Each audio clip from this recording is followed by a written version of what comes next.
I see a mirage.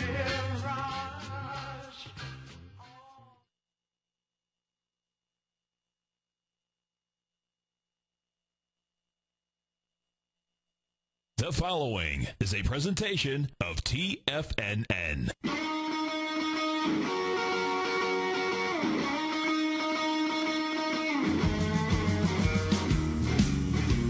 Welcome, everybody, to today's Option Hour.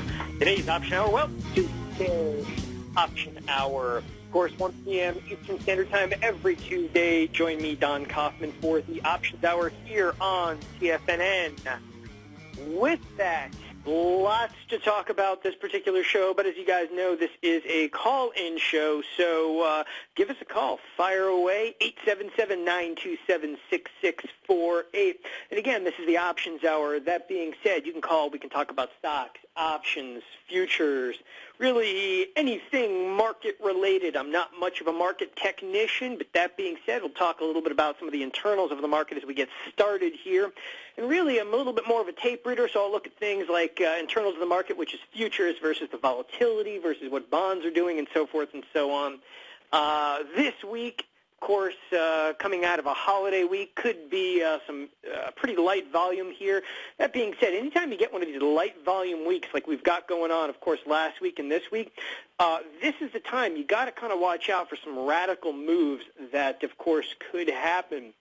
Anyway, we had some fantastic callers last week. I'm hoping you guys give us a call today. Again, if you've got questions in regards to a bullish, a bearish, a neutral position in any regard, give us a call. We'll talk about how to construct some of these different option trades on here.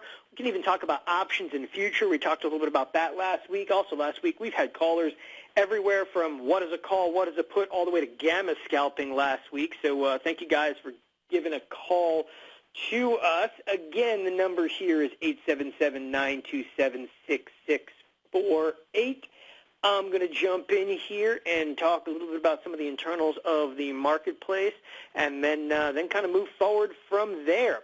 All right. For those of you that are watching the screen show, I've got it up and running here. E-mini S&P 500 futures, pretty much flat on the day. They're completely unchanged. So if you guys ever hear that terminology, unched, it means unchanged. So whenever I look at the E-mini S&P 500 futures and they're unchanged, it's, you know, they're massively unchanged. Not a whole lot going on in the S&P 500 right now. NASDAQ futures are up about 13. I'll talk about that in a second. Dow futures up 8. Seriously, the Dow futures being up 8, I mean, that's like, why is the market even bothered being open today? It's pretty dismal. The spiders have literally moved 0 on the day, and the volatility index, the VIX, is up basically 11 cents. It's kind of a non-event. The only real movers in the day, so you got oil. Oil's up $2.26. The other real mover is what's driving, of course, the NASDAQ futures to be up. Google's kind of hot today. You got Apple up $5. Google's up $12.57 on the day, and Netflix is once again kind of on fire. Netflix is up $21 on the day. Other than that, you've also got one that's kind of a sleeper that I don't think a lot of people have kind of cored into today, but gold is up pretty significantly. So if you have not taken a look, gold's up almost $29 on the day, so it's definitely something to eyeball here because, gold's a fairly large trade right now.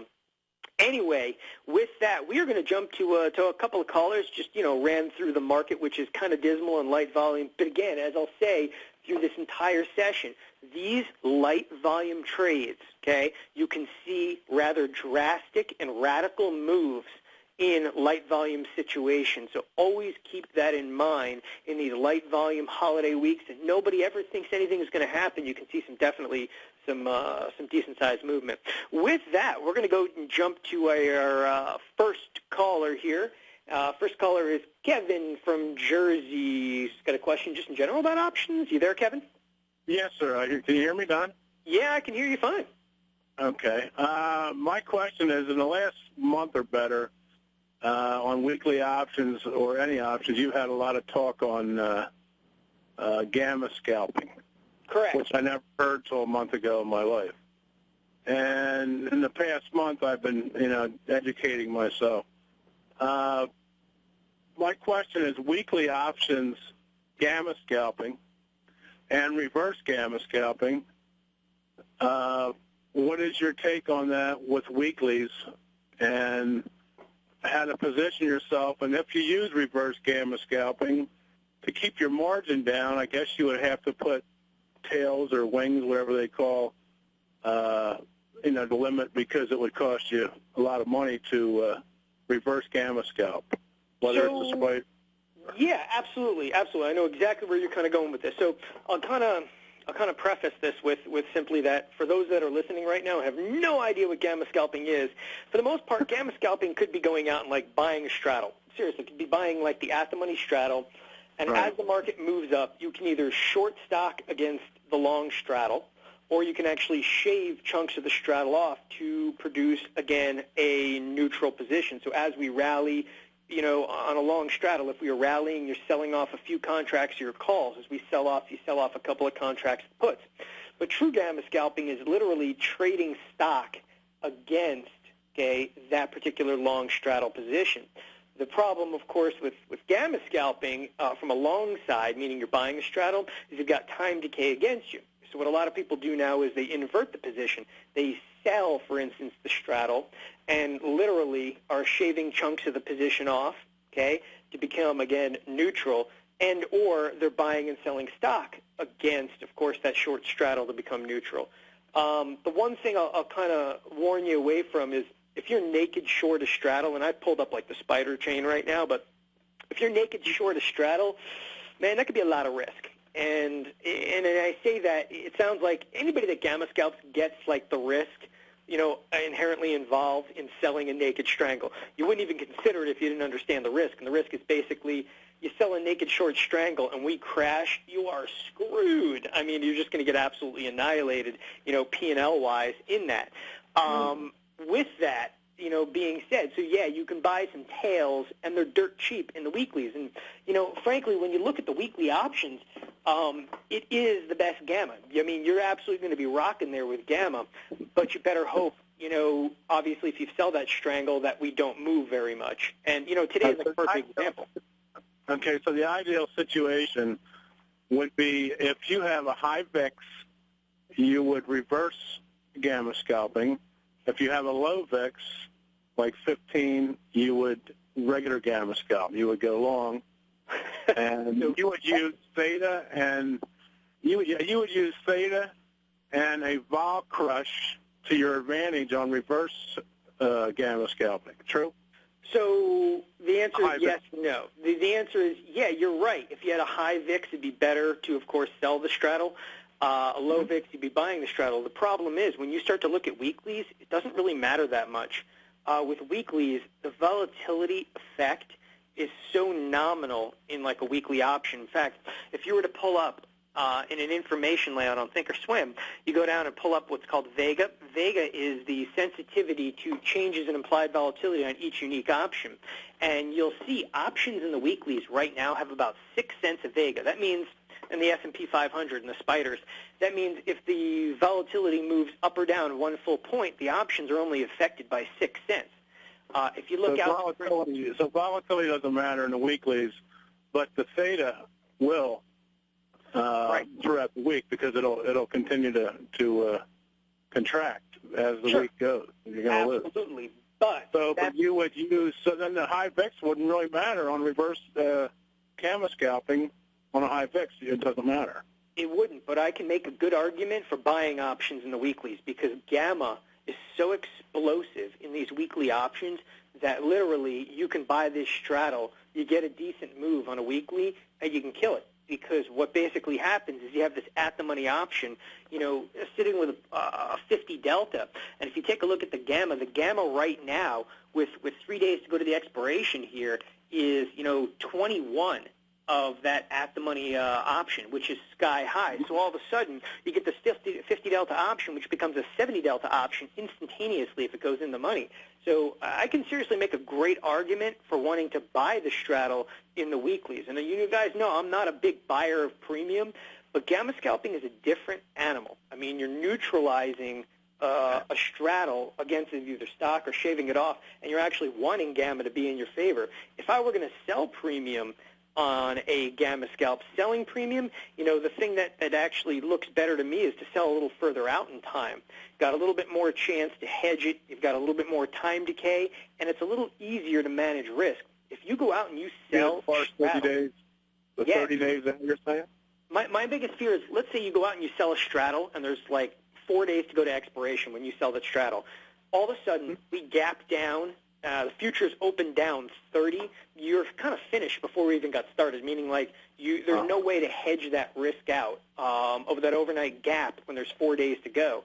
But if you had options that were 45 days out, okay, 30 to 45 days out, what you basically got is a much slower moving gamma. So for the most part, if we gap big overnight, you're not going to get crushed.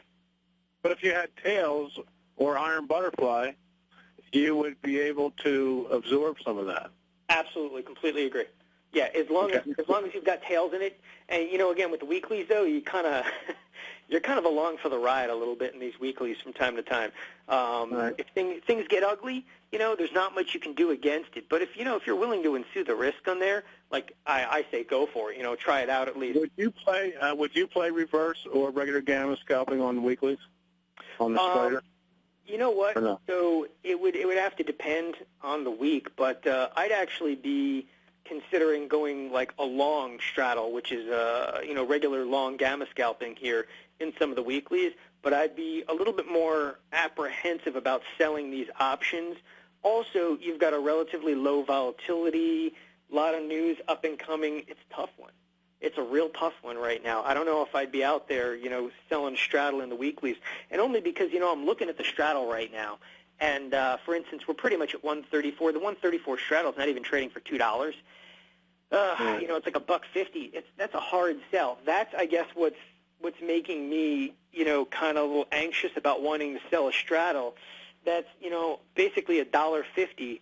With almost, it's 3 full trading days, 3.5 full trading days left, it's a scary thought to me because although we've moved nothing today, we could. We definitely could. The one thing I'll tell you, though, if you're going to buy the straddle, I probably wouldn't buy it on a Friday. I'd probably turn around and buy the straddle. On a Monday? Yeah, on the Monday to let the decay burn out. So keep that kind of in mind if you do buy them. Right. There's a lot of different things you can do. Yeah. So basically, you have to make enough money either way to make a profit and also pay for your transaction costs. Right. Exactly. Before you rescalp. Right. And, when I look at the weeklies, to be honest, rather than trying to get really into it and trying to gamma scalp, and everybody thinks that gamma scalping it's a better way to live. The reality is you could just sell an iron condor, a couple of bucks out of the money, and get down on your hands and knees and pray, because the iron condor, literally in the weeklies, may have a better shot than the gamma scalping. Because you're exactly right. Transaction costs and the wild gamma are going to be really a pain in the ass to try to manage in that short time frame. All right. Well, I think I've come pretty far in the last 30 days on gamma scalping. Just trying to educate myself. Thanks to you. I mean, I've been, listening to everything. So, Good all deal. right. I appreciate the information, Don. Thank you very much. Thanks for giving us a call, Kevin. All right. So with that, again, it's a call-in show, and wow, we start off with a caller on gamma scalping. It can only be downhill from here. I love talking about stuff like that. There's some complexity, of course, to strategies like gamma scalping, but in the end, this business is just about, hey, do you want to buy these options? Do you want to sell these options? It's only calls and puts. So if you're listening, guys, and you're a little bit, confused at this point, I completely understand. There's a lot of reading you can do out there on gamma scalping. Again, I'm not necessarily promoting it as a strategy in any regard, but it's definitely something for people that sell options. They should definitely understand the premise behind the gamma scalp. I think logically it's a good understanding there. So with that, give us a call, 877-927-6648. I am going to jump to the next caller, Mike in St. Paul. Got a question about some strategies. You there, Mike? Hi, Don. How are you? Hey, how's it going? Good. Hey, we're going downhill from here. Yeah? You still there with me? All right, we may have lost Mike. Let me know if we get Mike back. With that, I'll jump forward to another caller. So it does happen from time to time. We lose callers. So and that's fine. You guys want to call in from your cell phones, go for it. But let me jump forward, and we'll hopefully get back to Mike here in just a moment. We've got on the line Richard from California. Has got a question about iron condors. You there, Richard? Yep, I'm here, Don. All right. The question I've got is, if you do this, an iron condor, do you treat it for this? Do you sustain kind of the iron condor strategy from beginning to end, or if one of those legs, the put or the call side, gets really cheap, do you sell that off or buy it back, whatever? Do you understand what I'm saying? Absolutely, absolutely. So there's a couple different ways to look at this, and I'll give you the kind of the longer version of it. It's the only way to really do this. But for the most part, so you look at an iron condor. Now, there's two types of traders with iron condors. You can either be like an autonomous iron condor trader, meaning we're just focusing on that one iron condor, or an iron condor can be a larger part of an inventory. If the iron condor is, and I'll start with the inventory. When I say inventory, you have multiple iron condors on, a couple of calendar spreads, maybe a few butterflies. When your inventory becomes more complex, I have a tendency to tell people whenever anything is cheap, buy back what I call the crap. The crap is an option that you're short, an option that you've sold, okay, that you can buy back for next to nothing. And what does next to nothing really mean? Like if you look at the spiders utilize dollar strike increments.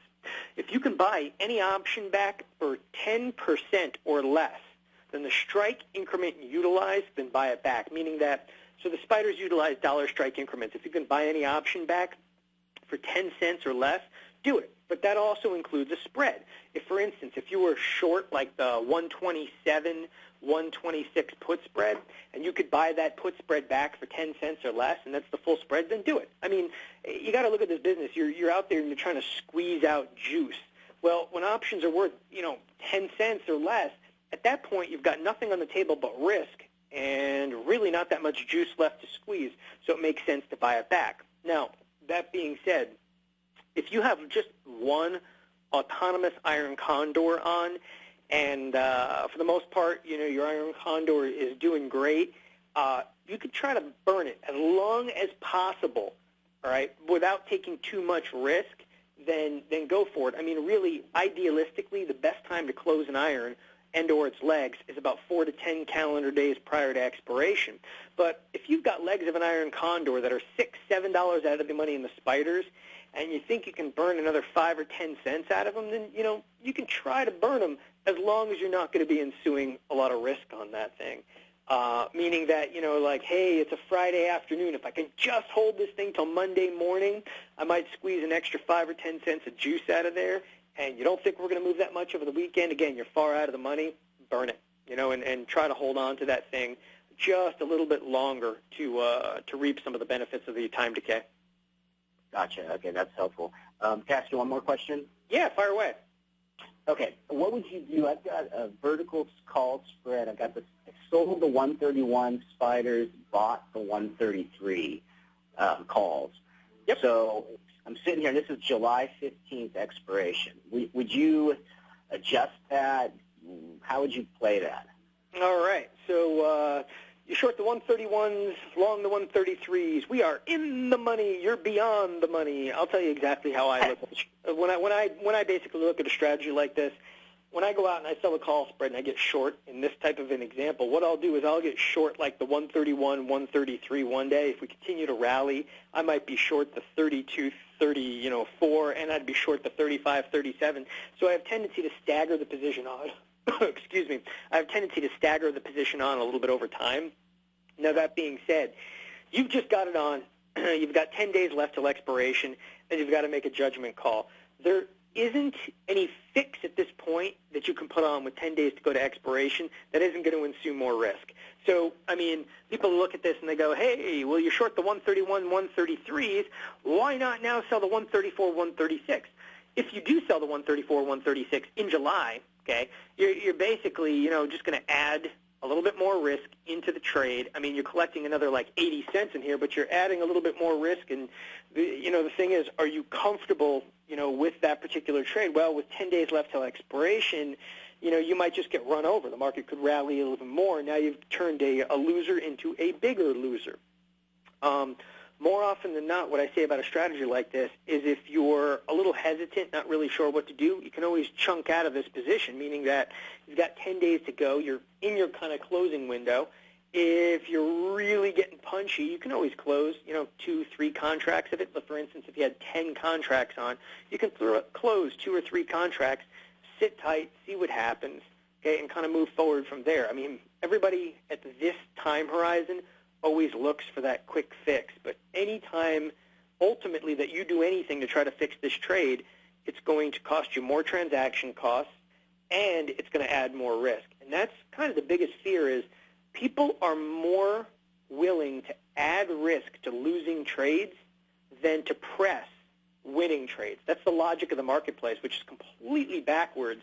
Think about that for a second. So, I mean, on a winning trade, you're more likely to take the winning trade off, not press it, meaning put more contracts of a winning trade on.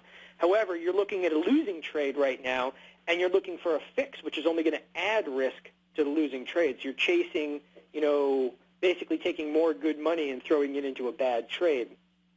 Allocate.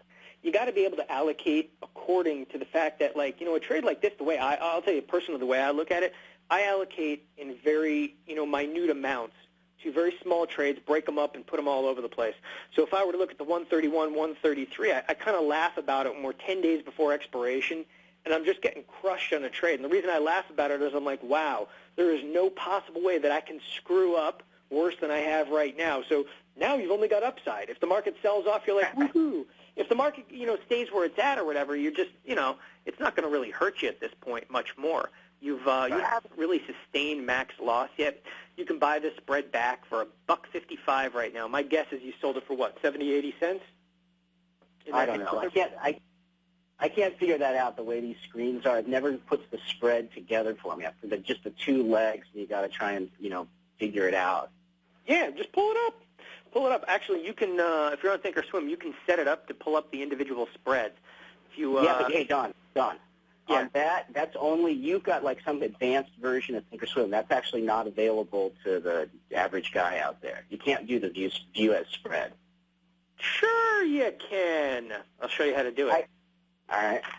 If you go to your position statement and you're on what's called our new layout, all you got to do is arrange positions, all right, by trade time, meaning that it'll literally break down at what time you traded these.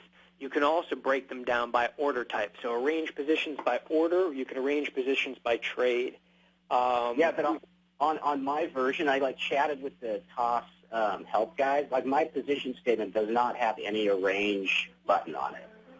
Are you on what says new layouts? In the upper right-hand corner of your screen, it'll say return to old layout, or it'll say switch to new layout. You got that, where it says switch to new layout? No, I don't see that. You know what? I'll do a screen thing for you later on. So if you shoot me an email of your screen, and okay. I'll email you back, and I'll walk you right through it. And my email is just dkaufman at ThinkorSwim.com, and just shoot me a screenshot of your monitor tab, and just take a quick picture of it, and I'll be able to walk you through. It's always hard to troubleshoot when I'm blind right now. Okay, thanks a lot, Don. All right, man. Okay. Good talking to you again. Thanks. Yeah. Bye. So we lost Mike as a caller, but it sounds like Mike from St. Paul is back on the line. And before you hop in there, Mike, if there's any other callers, I think you should call us at 877-927-6648. So, Mike, are you back with us? I'm back, John. How are you? Back. Good. All I heard from you, it was going downhill, and then your phone cut off. I was like, wow, I guess it really is. I'm good. Say, Don, I'm trying to get my head straight on with the different strategies. If I can just walk you through what I'm thinking on a vertical and a call or a calendar spread. Sure. If I'm bullish, I want to sell a put spread and a vertical put spread, or I want to buy a call calendar. Is that correct? If I'm bullish. For the most part, that'll work. That'll definitely play. The calendar spread, just be aware. On the calendar spread, you're kind of playing target practice. So if you're buying a call calendar spread on any equity, like, for instance, Apple, and you think Apple's going to go to $360, you basically put a 360 call calendar spread on. If we rally there, it works out. The put spread that you're selling is typically an out-of-the-money put spread.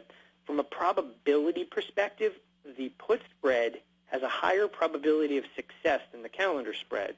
But the calendar spread has a much better payout, all right, if you're right, meaning the calendar spread's got much more reward but a lower probability. It's just a trade-off that you got to think about. Okay. And if I'm bearish, I want to sell an out-of-the-money vertical call spread. Yep. Or buy a put calendar. Is that correct? Absolutely.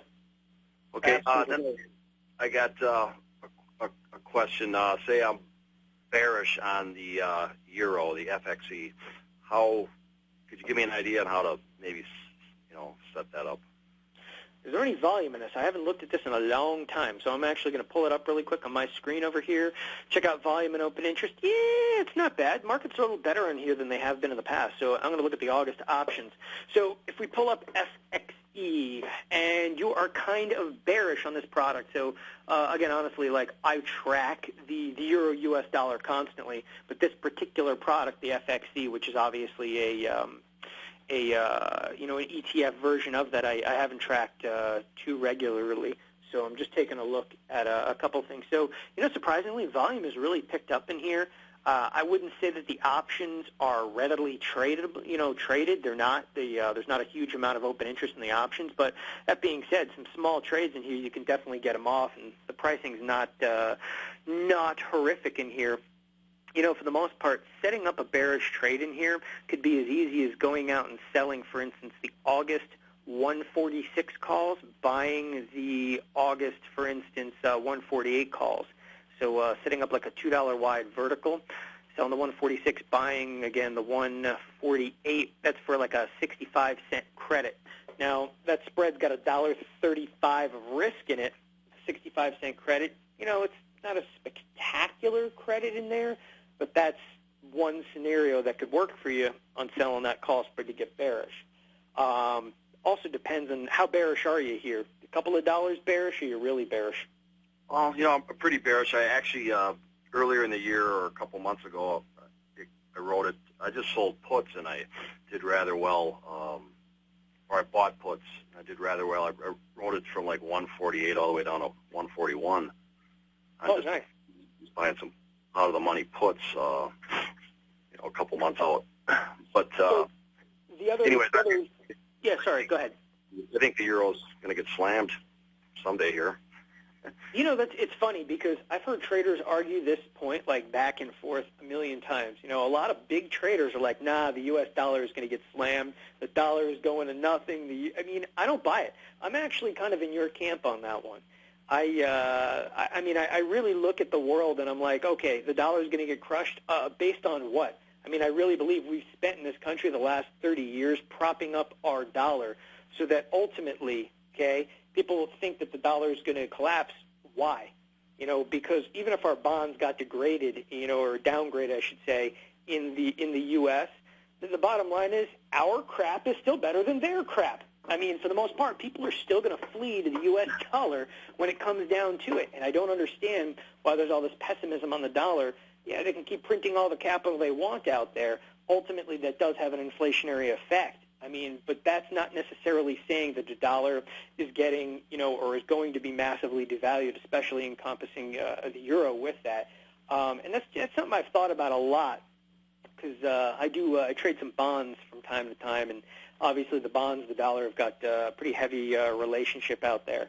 Anyway, with that, if I wanted to put on a put calendar. Yeah, that's what I'm looking at. You know what? So you can't collect a huge amount on this call spread, and if you're a little bit more aggressive, cheaper than going out and just buying puts, I would actually consider a put calendar, and you can look to the 142 strike, the 141 strike. You'd be pretty much selling August, buying September. You don't really have a lot of choices in here, and you can kind of play target practice and hope we sell off over here. In the short term, it's hard to say. When I say short term, the next couple of weeks, sure, the euro can still gain a little bit of steam maybe against the dollar, but I think what's going to become interesting very, very soon is that the situation, obviously, with our debt ceiling, something has to happen, and that situation is going to come to a head here in the next few weeks.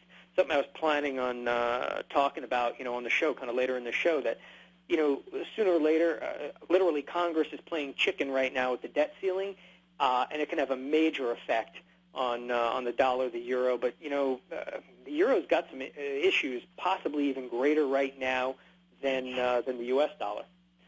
So we shall see. One more question, Don. Yeah. A diagonal calendar spread, can you go out like almost even longer, like almost a year? Buy a leap and then leg in?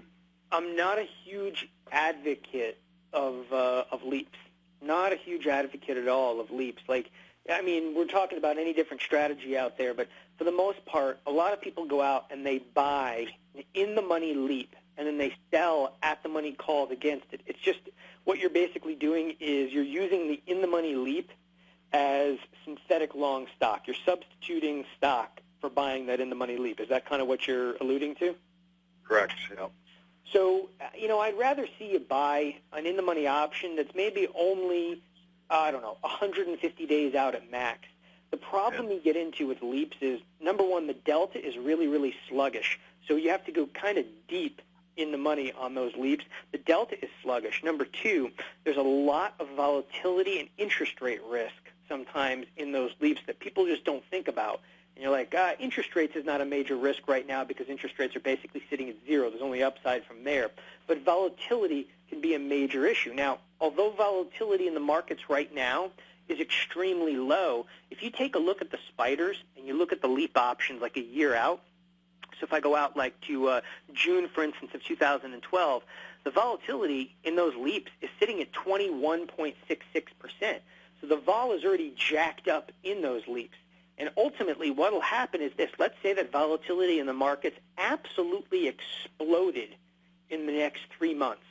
Okay? That leap won't change at all, meaning that what this is, if you interpret this in June of 2012, it's indicating that volatility will be slightly higher. It'll be at 21 or let's say 22% rather than where it is right now, which is about 16%. Okay? So there's an indication that in the future volatility will definitely rise. That being said, if volatility exploded in the next 3 months, you won't see the June 2012 option move at all, meaning that volatility will not pour into the option. It's not going to help you.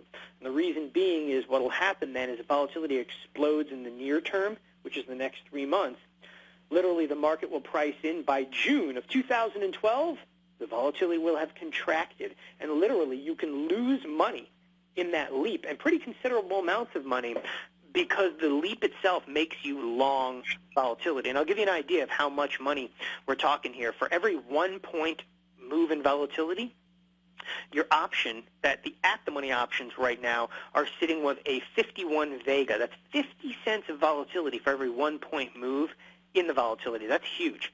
All right, even if you go deep in the money, these leaps have 50 cents of Vega associated with them. I don't like it. I'd rather buy an option out 150 days and pay the commissions and roll it again if you're going to try to substitute with stock. Okay. Hey, Don, I just want to say thanks for all you do for us investors out here. Yeah, no, thanks for calling. And feel free to call in anytime, man. If you want to talk about some positions over there, no problem. I love going through a couple of different stocks, and hopefully the Euro trade kind of works out. Again, I'm kind of the contrarian out there, I think, with you, that I see the dollar kind of strengthening a little bit against the euro here. It's got beaten up already. Let's see what happens here in the next couple of months. All right, have a good day. All right, thanks a lot, Mike. All right, so with that, we don't have a lot of callers on the line. It's kind of a slower session here for me today. So feel free, if you're listening here in the Tiger Den, you guys can chat questions in because I am reading them right now. In fact, I'm going to talk about what's going on in the Den right now. But ultimately, this is a call-in show, and you should probably give us a call at 877-927-6648. So, hey, we started the show with a bang here, a bunch of different callers. But it's slowing down. I got nobody in the queue, and I tell you, call-in show, it's not too interesting when people don't call in. So with that, let me talk about what is going on in the chat rooms here. I'm actually reading some Mitch's comments here. Mitch from Boston, I guess, was commenting in regards to my view of the euro versus the U.S. dollar. Yeah, I was discussing bonds a little bit in relation to the euro, the U.S. dollar. In fact, let's talk a little bit about bonds right now. And the way I typically talk about bonds is when I speak to a lot of retail traders, I reference the TLT and the TBT. Of course, the TLT is the ETF of the 20-year bond. The TBT is the double inverse of that. Excuse me. I actually I've got some trades on this, and listen. My idea is that interest rates sooner or later are going to go up. And if you believe that interest rates are going to go up, you are basically telling me that you want to get short bonds. And that is my position right now. I'm short bonds. How am I short bonds? I'm short bonds by being long TBT. TBT had I'll pull up a quick chart. Listen, I'm not a technician here, but TBT actually was bottoming out right around 32 and spiked up as high as 35 a little bit last week, is in the mid-34 range right now. So it rallied a little bit off of those lows. And, I was discussing several different trades last week in regards to TBT, and somebody's actually bringing that up in the chat room right now. Within TBT, if you open up like the August options, if I were to go out right now, and if you're bullish on TBT, and I talked about a bullish trade last week on TBT, and it's working out fairly well, but if you're bullish on TBT, and I just want to make a point, right now you can go out to August, you can sell, for instance, the 34, maybe buy the 32s, but there's not a huge amount of premium in here, meaning you're literally selling the at-the-money options, you're selling the 34 puts, buying the 32 puts for like a 70-cent credit. That's still doable. Okay, it's definitely a doable trade, and the reason I'm hesitant on saying, hey, it's doable, but I'm not thrilled about it is, TBT kind of already had that big knee-jerk move up. I still believe by August expiration that the TBT is going to appreciate possibly significantly more.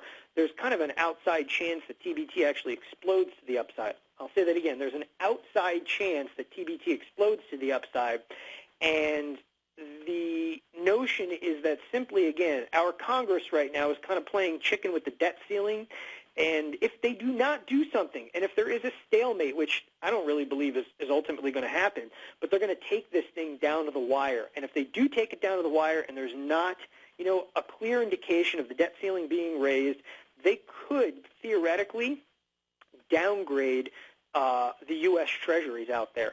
And it has been threatened already. The U.S. Treasuries could be downgraded here. But, and again, I don't believe it's going to happen. But for the first time, we could see somewhat of a default, all right, on a payment of U.S. T-bills. Again, it is a very, very unlikely scenario. I mean, if you look at this, ultimately, we're theoretically speaking in default right now. What the Treasury is doing is pulling capital away from other places in an effort to basically pay our debt in the short term when Congress gets to play around and try to figure out if they're actually going to raise the debt ceiling. And again, I ultimately believe that this thing is going to kind of come down to the wire. And right now, what's interesting about this, the market in bonds is pricing this entire thing going on in Congress. They're pricing it in as a non-event. All right, so think about that for a second. Everything that's going on right now with Congress and the debt ceiling and the possibility of the Treasuries, not being paid off, the debt, they're pricing it in. The market right now is pricing this in as just a complete and total non-event. If it was an event, you would see, a much more drastic movement here in our bond markets, and we're just not. I mean, ultimately, volatility is relatively low. As this month progresses, all right, and you'll see more bickering amongst Congress, we may actually see, these bonds start to be moving a little bit here, and hopefully that move is down, which is good for us that are long TBT. So these are all like concepts to kind of think about. The reality is this: I wouldn't read too deeply into that entire thing I just talked about, meaning I wouldn't read too much, is Don right? Is Congress going to do this? Or you know what? There's just too much gamble in there. All right, this is a rather efficient marketplace, and I find it interesting. In an efficient marketplace, they're not even pricing in the outside chance that Congress screws this thing up. They're not even pricing in the fight, all right, that's going to go on this month, and that's kind of what I'm looking at. And I'm taking an outside shot, and I'm long TBT. Now, the reality is I've been long TBT for a really long time. All right, I believe the TBT is going to appreciate over time, interest rates are going to explode. But in a shorter-term notion, I think that this is a good outside chance that you see a pretty good bump up here in TBT, and we already have. So one of the trades you could do is you could sell the 34-32 put spread. The other trade that I was actually talking about is buying a slightly in-the-money call spread. And I believe last week I talked about buying a 33-35 call spread. And the 33-35 call spread that was slightly in the money was literally going for intrinsic value.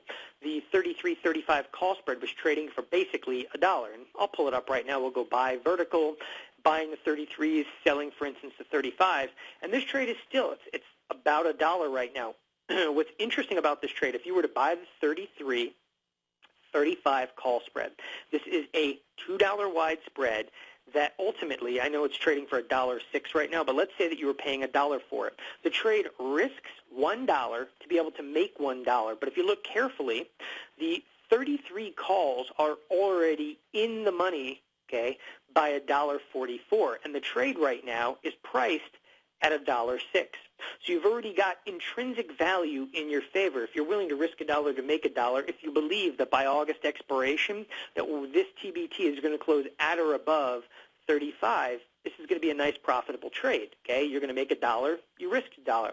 If the TBT stays completely flat, it's still a profitable trade. TBT is at 34.50 right now. That puts the 33 calls that you're long basically in the money by $1.50. You're only paying $1.06 for the trade.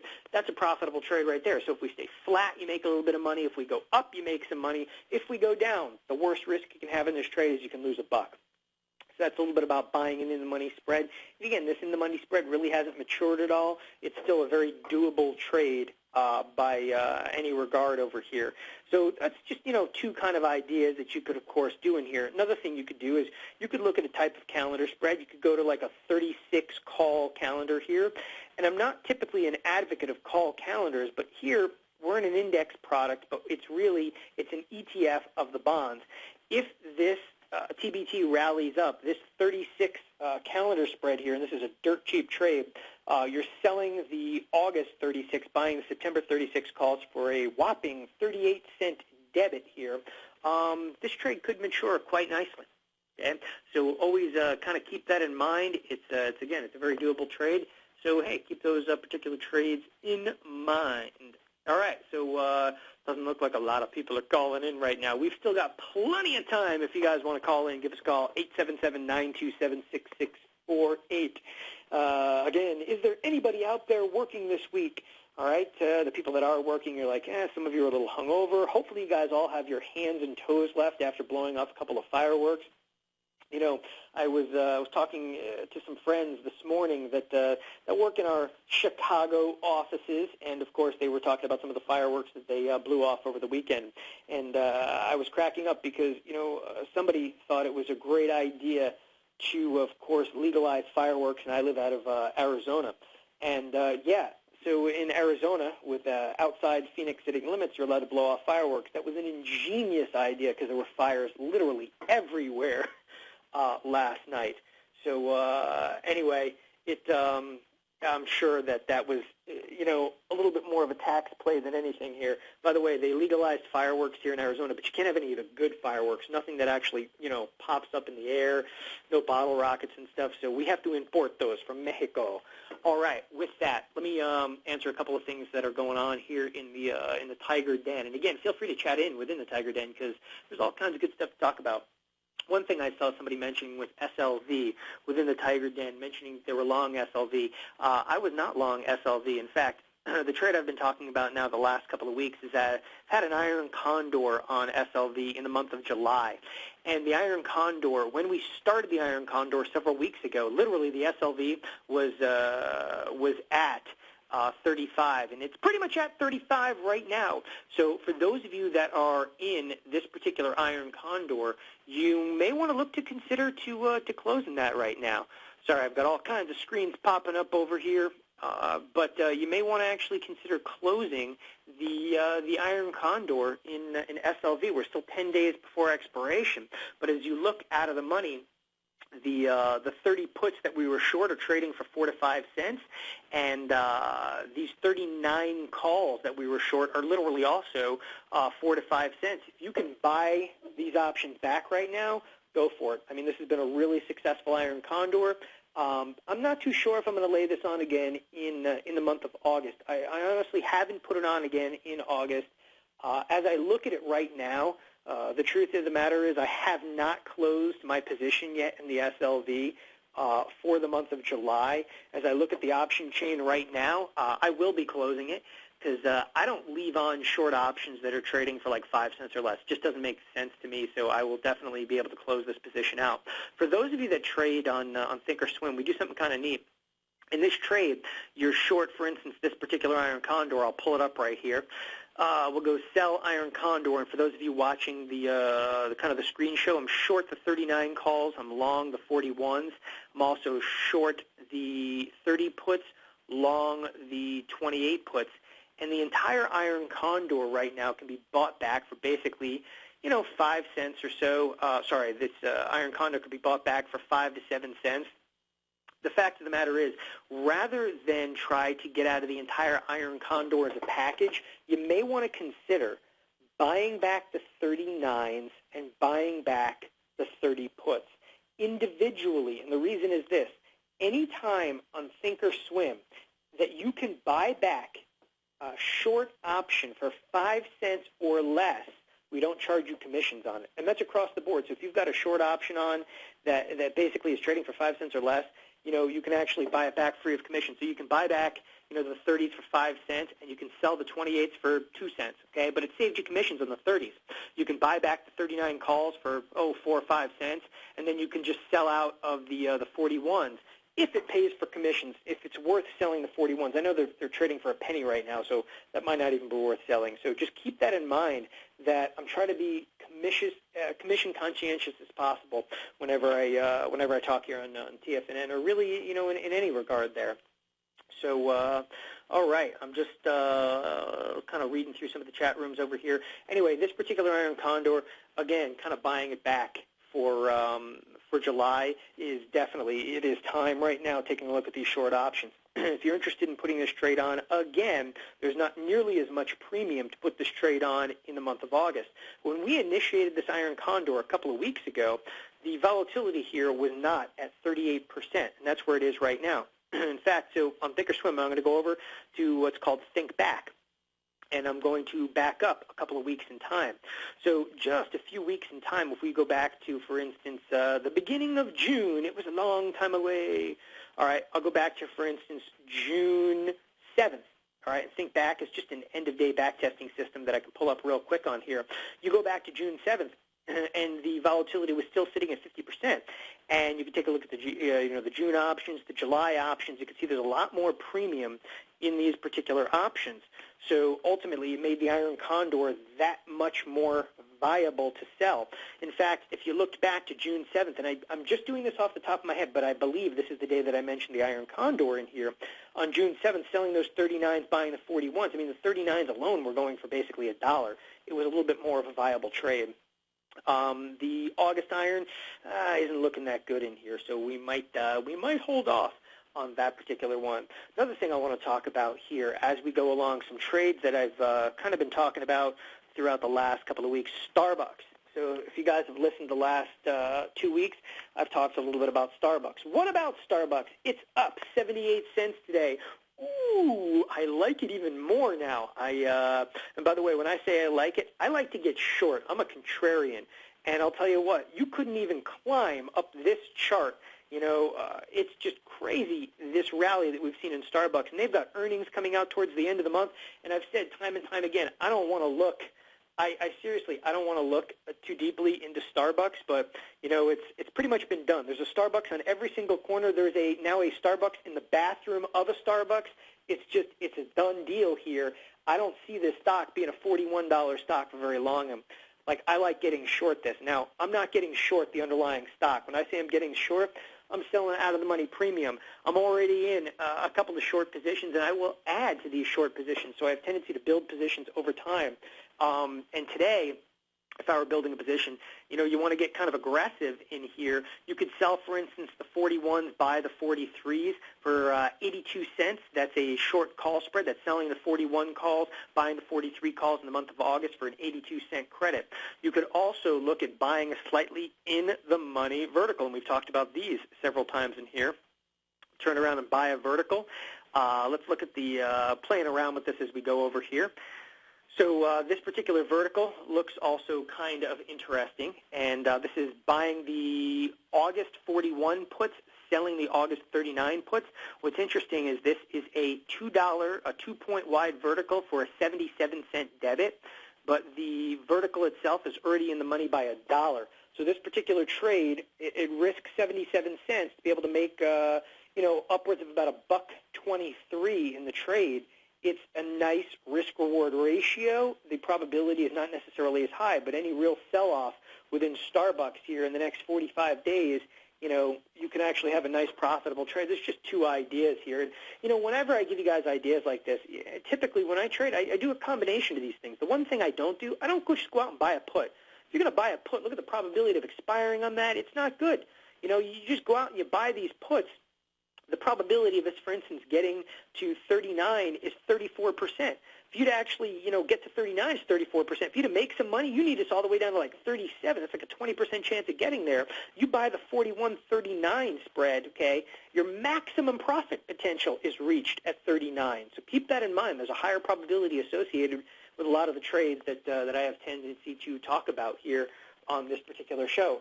And that's really any show that I would do out there, whether that's, swim lessons on ThinkorSwim or a Wednesday chat or a Monday chat or here on TFNN. It's about keeping your probabilities relatively high. So with that, keep an eye on the markets. Make sure we don't have any radical moves during this low-volume week over here. If you are short Starbucks, hopefully it goes down. It has not thus far. Close out those irons there on SLV and keep the calls coming. I will, of course, be back next week for the option hour every Tuesday at 1 p.m. Eastern Standard Time. Join me, Don Kaufman, for the option hour on behalf of ThinkorSwim, TD Ameritrade, myself. Thank you guys very much for joining us today for the option hour. And again, be back next week. Thanks a lot, everybody, and have a great week. Thanks. Bye.